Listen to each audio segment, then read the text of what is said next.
What St. Thomas does really well is it teaches you how to be a problem solver and how to develop a framework for answering questions. It's never going to give you all of the answers to all the questions that you're going to be posed. I think that's impossible, but it is going to help you to be a valuable member of a firm, of a deal team, of a case team, of anything that's going to happen to you over your career. You're going to at least have a framework to figure out how to answer a question, and I think that's been really valuable. It encourages you to bring in outside resources. It encourages you to ask questions when you don't know the answer to something.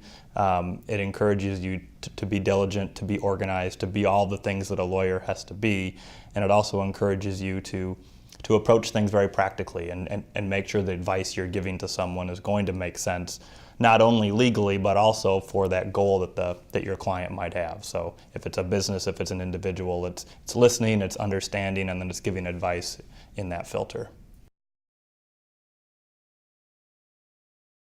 There was a lot of great advice I got all throughout law school, so it's hard to pick what's the best, but I think if you boil it all down, it comes down to how do you bring value to a situation or to a client, how do you make yourself useful, and make sure whatever you're doing, you always have that as your end goal, make yourself useful and make yourself valuable.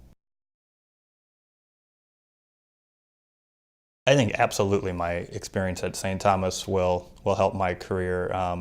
It's hard to imagine being here without having gone to school at St. Thomas. Everything that I do, that I'm successful in my career, is in some way going to relate back to all the time I spent at the law school, and I'm very thankful for that experience. We do get together on a pretty regular basis. We have a group that gets together for dinner or for happy hours. We go to Twins games.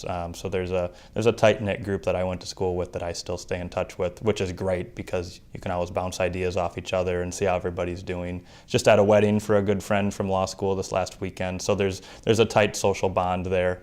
My dad, my brother, and I go back to the negotiations class a couple of times a year and help guest coach or guest teach that for a couple of nights, which is a lot of fun to get to go back to a class that was helpful to me and to do it with my family is a lot of fun. So there are lots of ways that I stay connected, and it's an easy thing to stay connected to because it's such a positive experience. As you're starting to face 3 years of law school, you're sitting at orientation, you have to be diligent, you have to be organized, you have to be all of these things that you've read about and that people have told you. But you also have to remember that there's life outside of law school. You can't drive yourself crazy just by staying in a law school environment all day. And I think the School of Law does a great job at providing outside resources and helping remind people there's a larger world out there. But you've got to be proactive as a student to do that. You should maintain friendships out of law school. You should keep a world that is separate from law school so that you can keep a healthy balance in your life between all the rigors that are associated with law school and the practice of law and then what the rest of the world does. I just couldn't be happier about my career today. I'm at a place that I really like. It's a firm with a bunch of lawyers who I enjoy working with paralegals and with staff members. I get to work with clients who are engaging, they're thoughtful, they have wonderful ideas and concepts and brands that they want to take and expand to national and international levels, and it's fun to be part of that. It's fun to give them ideas to help them meet their goals, and as a result, it's just a huge diversity of projects and things that you get to work on every day. You don't know what you're going to do when you walk in the door, so it's never boring.